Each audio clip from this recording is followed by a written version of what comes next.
బులెటిన్లో breaking news చూస్తున్నాం. Liquor scam కేసులో ఢిల్లీ సీఎం అరవింద్ కేజ్రీవాల్ కు 6 రోజుల ఈడీ కస్టడీ విధించింది రౌస్ అవెన్యూ కోర్టు. కేజ్రీవాల్ ను ఈ కేసులో ఈడీ ప్రధాన సూత్రధారిగా చేర్చింది. ఈ నెల 28 వరకు ఆయనను ఈడీ పలు కోణాల్లో విచారించబోతుంది. లిక్కర్ పాలసీ రూపకల్పనలో ఆయన ప్రత్యక్షంగా పాల్గొన్నారని ఈడీ చెబుతోంది. ముఖ్యంగా సౌత్ గ్రూప్ వారికి లబ్ధి చేకూర్చేలా పాలసీలో మార్పులు కూడా చేసినట్లు గుర్తించారు ఈడీ అధికారులు. ఇవాళ 11 గంటల నుంచి కేజ్రీవాల్ విచారణ ప్రారంభం కాబోతుంది.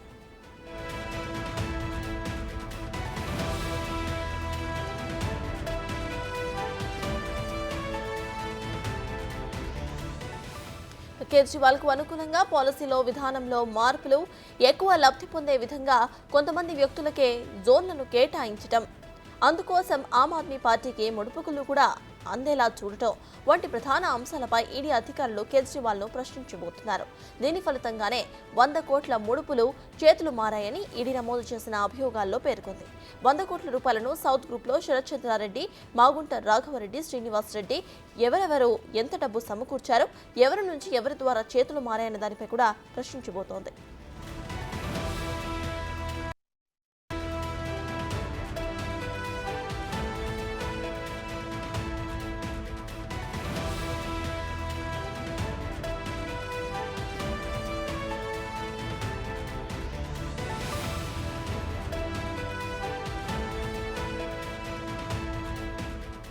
మరోవైపు ఎమ్మెల్సీ కవిత ఈడీ కస్టడీ ఈ రోజుతో ముగియబోతోంది. ఇప్పటికే సౌత్ గ్రూప్ లో ఆమె కీలక సూత్రధారిగా ఉన్నట్లు ఈడీ ఆరోపిస్తోంది.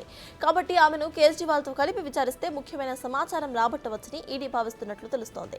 అటు కవితను రౌస్ అవెన్యూ కోర్టు న్యాయమూర్తి కావేరి బవేజా ముందు విచారణ అనంతరం హాజరుపరచబోతున్నారు. వారం రోజులుగా ఆమె నుంచి సేకరించిన సమాచారాన్ని కూడా నివేదిక రూపంలో న్యాయమూర్తికి సమర్పించబోతున్నారు ఈడీ అధికారులు. కేసుకు సంబంధించి పూర్తి సమాచారాన్ని రాబట్టేందుకు ఆమె కస్టడీని మరికొద్ది రోజులు పొడిగించమని జడ్జిని కోరే అవకాశాలు ఉన్నట్టు కనిపిస్తోంది.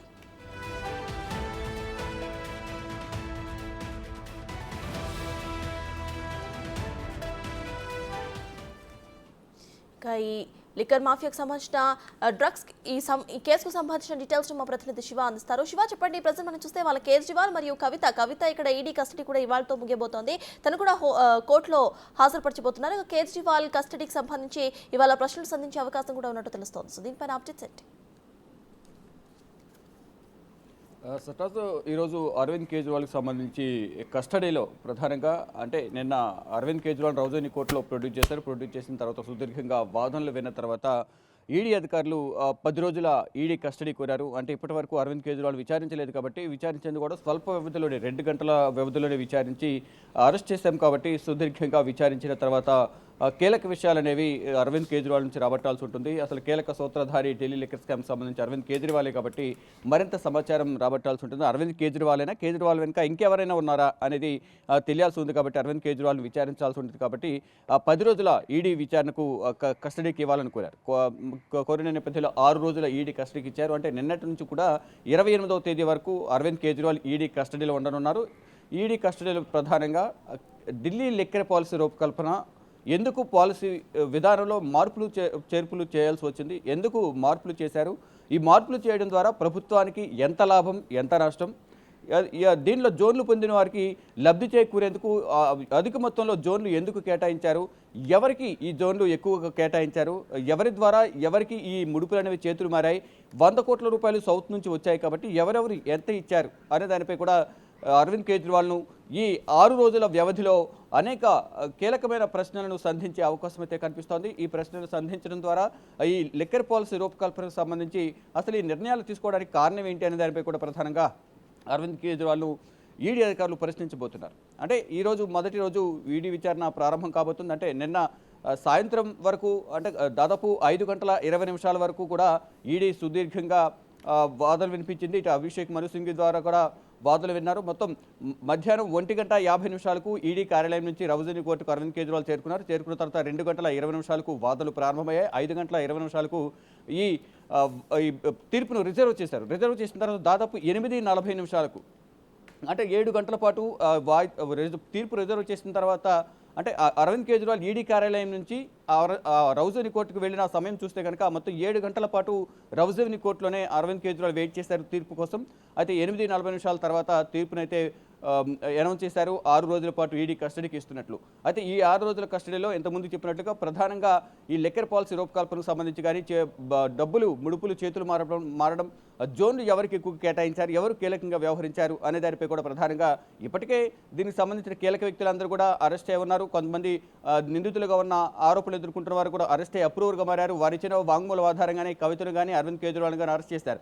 ఇక సౌత్ గ్రూప్ సంబంధించి మాక్సిమం అందరూ అరెస్ట్ అయ్యారు, అరెస్ట్ అయ్యి అప్రూవర్గా మారారు. ఇటు నార్త్ గ్రూప్లో కూడా ఒక మనీష్ సిసోడియా, సంజయ్ సింగ్ తప్ప మిగతా వారందరూ కూడా అరెస్ట్ అయ్యి అప్రూవర్గా మారారు. ఈ ఆమ్ ఆద్మీకి సంబంధించి కీలకంగా ఉన్నది సంజయ్ సింగ్, మనీష్ సిసోడియా, మరోవైపు అరవింద్ కేజ్రీవాల్. వీరి ముగ్గురు కూడా ఇప్పుడు జైల్లో ఉన్న నేపథ్యంలో ఇటు సంజయ్ సింగ్, మనీష్ సిసోడియా జైల్లో ఉన్నారు, అరవింద్ కేజ్రీవాల్ ఈడీ కస్టడీలో ఉన్నారు. ఇక కీలక విషయాలని వీరి దగ్గర ఉంటాయి కాబట్టి వీరందరినీ కూడా కాన్ఫ్రంటేషన్ పద్ధతిలో అందరినీ కలిపి విచారించే అవకాశం అయితే ప్రధానంగా కనిపిస్తోంది. అయితే ఈ రోజు కవిత ఈడీ కస్టడీ ముగియనుండడంతో మధ్యాహ్నం 12 గంటల తర్వాత రౌజవని కోర్టులో కవేరి బవేజా ముందు కవితను హాజరుపరచబోతున్నారు. హాజరుపరిచి ఈడీ కస్టడీ పొడిగించమని కోరే అవకాశం కనిపిస్తోంది. అరవింద్ కేజ్రీవాల్ కూడా ఈడీ కస్టడీకి తీసుకున్నారు కాబట్టి కస్టడీ పొడిగిస్తే ఇద్దరిని కలిపి విచారించేందుకు అవకాశం ఉంటుంది. సౌత్ గ్రూప్లో కీలకంగా కవిత, నార్త్ గ్రూప్లో అరవింద్ కేజ్రీవాల్ వ్యవహరించారు కాబట్టి ఇద్దరిని కలిపి విచారిస్తే మరికొన్ని కీలక విషయాలు బయటపడే అవకాశం ఉన్నట్టు కూడా ఈరోజు వాదనలు వినిపించే అవకాశం అయితే ప్రధానంగా ఉంది. సట్టాస్ విశ్వ, మనం ఒకసారి ఈ పాలసీని రీచెక్ చేస్తే ఇటు సౌత్ గ్రూప్కి ఎక్కువగా లాభం వచ్చేటట్టు కూడా కేజ్రీవాల్ ఈ పాలసీలో కొన్ని మార్పులు చేసినట్టు తెలుస్తోంది. కాబట్టి ఇవాళ ఇటు కవితకి అంటే కస్టడీ పొడిగించే ఛాన్సెస్ ఎంతవరకు ఉన్నాయని అనుకోవచ్చు శివ? రైట్, మ్యాక్సిమం ప్రతి ఒక్క నిందితుడికి కానీ నిందితురాలకు కానీ ఈడీ కస్టడీ అనేది ఒక కేసుకు సంబంధించి ఈడీ కేసుకు సంబంధించి కానీ సిబిఐకి సంబంధించి కానీ మ్యాక్సిమం కస్టడీ 10 నుంచి 14 రోజుల వరకు కస్టడీ ఉంటుంది. ఈ కస్టడీలోనే మ్యాక్సిమం అంతా సమాచారం అంతా సేకరిస్తారు, ఇంటరాగేట్ చేసి తర్వాత మళ్ళా ఒక ముందుగా అంటే 14 డేస్ ఒకేసారి ఇవ్వరు. 10 రోజులు అడుగుతారు, 10 రోజులకి 7 రోజులు ఇవ్వడం, లేదా 6 రోజులు లేదా 5 రోజులు ఇస్తారు. తర్వాత సెకండ్ టైం కస్టడీ 3 రోజులు 5 రోజుల మధ్య వ్యవధిలో కాల వ్యవధిలో ఈ 3 రోజులు లేదా 5 రోజులు ఇస్తారు.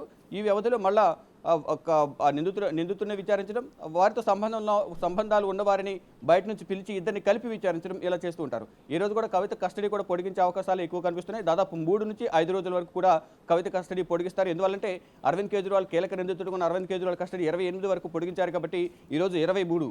ఆ కవిత కస్టడీ కూడా 25 రోజులు, మరో 5 రోజులు పొడిగిస్తే కనుక కవిత కూడా 28 వరకు కూడా ఈడీ కస్టడీలో ఉండబోతున్నారు. కస్టడీలో ఉన్న తర్వాత 28 తర్వాత ఇద్దరిని రౌజని కోర్టులో ప్రొడ్యూస్ చేస్తే ఇద్దరిని కూడా తీహార్ అటు అరవింద్ కేజ్రీవాల్ని మళ్ళీ కస్టడీ పొడిగిస్తారు 28 తర్వాత.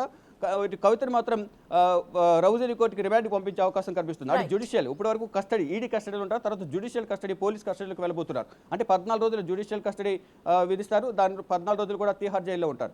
ఇలా కస్టడీ పొడిగింపు అనేది జ్యుడిషియల్ కస్టడీ పొడిగింపు ఉంటుంది, ఈడీ కస్టడీ కూడా పొడిగింపు ఉంటుంది. ఈ కస్టడీలోనే మళ్ళీ విచారించే అవకాశం కూడా ఈడీ అధికారులకు ఉంటుంది.